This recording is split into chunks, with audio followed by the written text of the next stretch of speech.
Brief history lesson on Hawaii, the stolen land.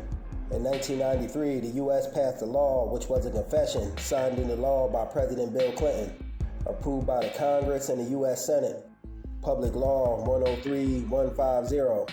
And in this confession, the United States government admitted to all sorts of crimes. And they also openly admitted that the Hawaiian nation never relinquished their rights, which is very telling. So now let's dive a little bit deeper into the history of Hawaii. Hawaii is an archipelago formed by 8 islands that are situated in the middle of the Pacific Ocean. Native Hawaiians are Polynesians. They come from a land called Kahiki, which is the homeland, and many believe that to be Tahiti or the Marquesas, and they were here as early as perhaps 100 BC, or maybe a little bit later than that. Native Hawaiians were very advanced and had a well-developed society before the interference of outside invaders. Its founding king was King Kamehameha the Great. Up until the 12th or the 13th century, Hawaiians were living in their land pretty much on their own, in a unified society over the archipelago. However, the native Hawaiian people wouldn't be alone for long. Invaders would soon arrive, but contact with foreigners, people of European descent, first comes in 1778 with the arrival of one Captain James Cook. But it is speculated that there may have been other encounters prior, but nothing has been documented. Soon as they seen this Captain James Cook, the Hawaiian people should have told him get to getting, and you ain't welcome here, keep it pushing. Captain James Cook was a British explorer and settler. He established contact with the people of Hawaii in 1794. The British explorer George Vancouver gave the court of King Kamehameha a Union Jack as a token of their friendship from King George III. The Hawaii Kingdom added the Union Jack to its own flag. As an act of recognition for the gesture of British friendship, King Kamehameha gave his Kingdom of Hawaii its own identity. He gained international recognition in 1843. The Kingdom of Hawaii was recognized as an independent nation state, as a member of a family of nations, through treaties with the U.S., and it was meant to secure security of the nations through those treaty agreements. From that point on, Hawaii was recognized as an independent nation state. In the 19th century, the term Hawaiian was an indicator of citizenship or membership to the Hawaiian Kingdom. The Hawaiian Kingdom was actually the first non-European territory in the world to become an independent recognized state. As a sign of recognition for Hawaii's independence, several of its royal family traveled around the world on official visits, and they were welcomed and recognized by kingdoms, republics, as the true representative of a sovereign kingdom. But Western immigrants continued to arrive to Hawaii. By the start of the 19th century, American settlers were already living in the archipelago. As the American invader population in Hawaii started to grow, their interest, greed, and capitalism also grew. A lot of times they were pressuring the monarchies and also pressuring the government to develop its economy in ways that would benefit themselves.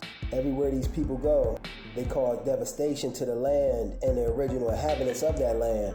A group of settlers, mostly Americans, also formed a group of landowners, and they controlled the production of sugarcane. Their economic power ensured that their influence in the affairs of the kingdom increased slowly. Slowly but surely, they began to control Hawaii and push its natives out. Many of the foreign invaders, settlers to Hawaii, were also slave owners in the Americas. So that's very telling as to the mindsets of these people. Lilian Okalani, who was the Queen of Hawaii in 1893, she proposed to bring forward a new constitution. A group of 13 white businessmen calling themselves the Annexation Club or the Committee of Safety, they took it upon themselves to overthrow the Queen of Hawaii. What they do everywhere, go in unwelcome and push out the original people of that land. And they did this in cahoots with the U.S. Minister of the Hawaiian Kingdom. Stevens, the minister, abused his power essentially, conspiring to take over the Queen's government. In the Constitution, Queen Lilian Okalani only gave the right to vote to natives of Hawaii. You know, this had her as a marked woman in the eyes of the European power structure. The settlers feared they may lose political and economic power. On the 17th of January 1893, U.S. troops landed in Hawaii, saying that they were there to protect the rights of the settlers. Code word for they were there to steal the land of Queen Okalani. Queen Okalani was arrested and then taken to the royal palace. She was forced to advocate because of the military superiority of the invaders. They then took advantage of the end of the monarchy to take control of the archipelago. They then created a so-called Republic of Hawaii.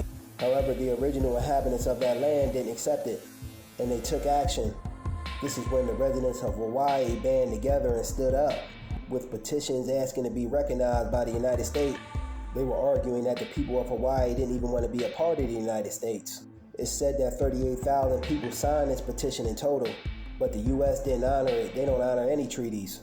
On the 12th of August, 1898, the flag of the Hawaiian Kingdom was taken down and the U.S. flag was put up. They went into schools and passed a law in 1896 that stated all public school instruction must take place in English, essentially removing these people's native language. Native Hawaiian people's language was stolen and replaced with English. Crazy.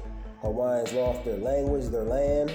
They also lost their identity, and the U.S. nearly succeeded in taking their will to live. Could this be history repeating itself, what we now see going on over there in Hawaii? The land grab we now see taking place? I personally believe so. This concludes the brief history on Hawaii, the stolen land. Peace.